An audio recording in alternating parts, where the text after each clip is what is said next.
Täna otsustasime teha linnupuuri, kuna kevad on saabumas. Kui linnupuuri teha, tuleb kõigepealt mõelda, kellele seda teha, millisele linnule. Kui me teeme suure puuri, siis me teeme selle suurele linnule.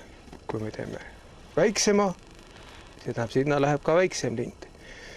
Kui me tahame saada rasvatihaseid oma hoovi peale või teisi väikeseid linnukesi, siis me peame teadma, et meie puur on ka vastavas mõõdus. Täna teeme kuldnokapuuri, sest kuldnokad meeldivad paljudele lastele, mulle endale ka. Ja nad on päris head abilised aias, kes igasuguseid röövikuid ja muid tõgukesi pinslisse pistavad. Nii et asume asja kallale. Laud võiks olla hööveldamata must laud. Mingil juhul ei tohi olla pesakast seespoolt hööveldatud lauast. See on lindudele väikene surm. Me ei taha ju lindudele halba. Selleks võtame ilusad sellised hööveldamata mustad lauad. Võiks olla kuivald laud, kuiv laud.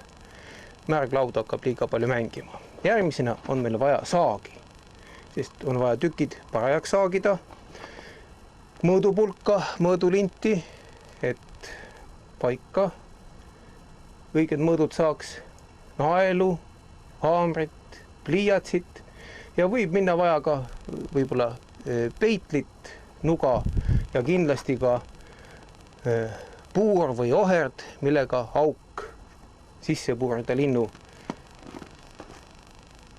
et ta saaks sinna pesakasti sisse. Kuna plaanis oli teha kuldnokapuur, siis kuldnokapuuri kõrguseks võiks olla 28–35 sentimeetrit. Ja märgime siia peale linnupuuri kõrguse. Niimoodi. Kuna katus peab olema natukene kaldus, siis teeme sellise arvestusega. Teeme natukene laisamehe kombel, et märgin siit poolt kalde ja teiselt poolt kalde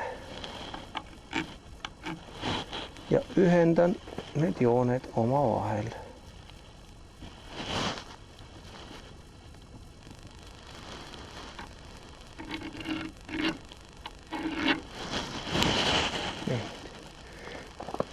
Niimoodi saan ühe saagimisega 2 kaldust joont. Nii. Ja alustan saagimist.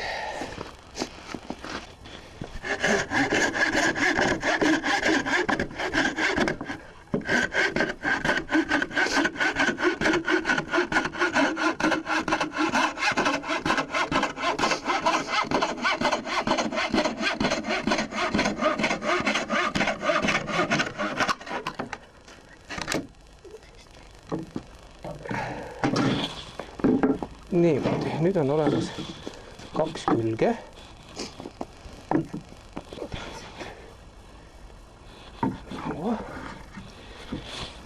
Ja teeme selle mõõdu järgi tagumise seina.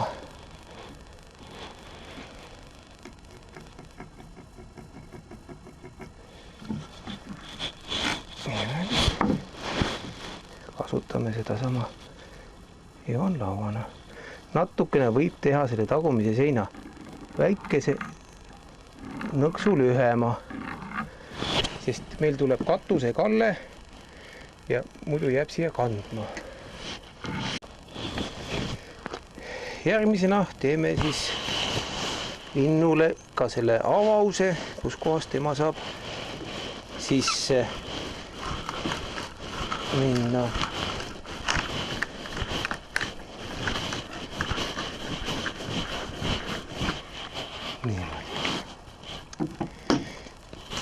Kui tihase puuril piisab 3,5 sentimeetrist, siis kuldnokk tahab 5 sentimeetrist auku saada oma pesakastile. Nüüd siis ongi selline tähtis töö, et hakkame pesakasti kokku lööma.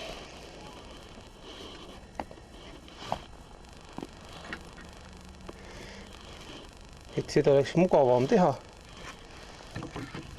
Enam-vähem teame, kus kohas see laud vastas on. Ja lööme siit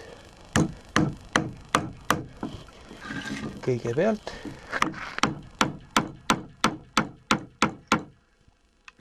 naelad natukene läbi, et meil oleks seda mugavam kokku panna. Ei tohi panna väga serva peale, võib laud lõhki minna.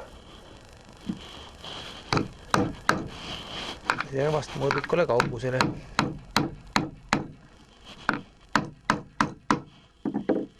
Minul on siin suured naelad, võivad olla ka natukene lühemad. Ei pea olema nii suured. Katus soovitan kinni panna tugevamate naeltega, sest metsaloomad, kärbid, nugised, kes tahavad järmsasti linnupoegade ja munadega maiustada, kipuvad lõhkuma katuseid, pesakatuseid. Need võiks natukene kõvemini kinni lüüa.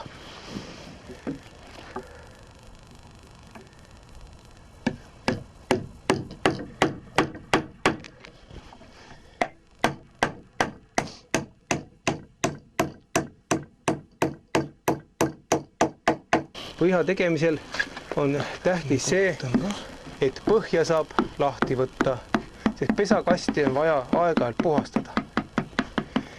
Selleks soovitan selle panna kas lühemate naeltega või jätta natukene naelad välja. Mina panen siia niisama põhja alla ja painutan need naelad ära.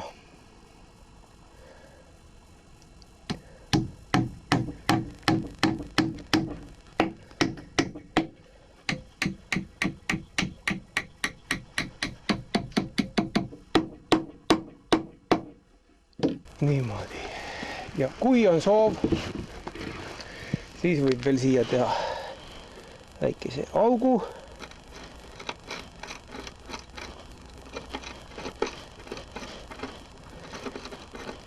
Kuhu pista väikene puupulk. Kuigi ega linnud väga varmad seda pulka siin kasutama ei ole, sest neil meeldib pigem istuda ka siin katuse, serva peal või kõrvaloksa peal.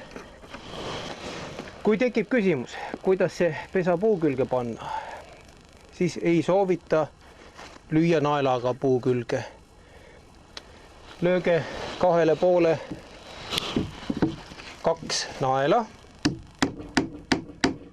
Üks nael ühele poole, võivad olla väiksemad naelad. Teine nael teisele poole.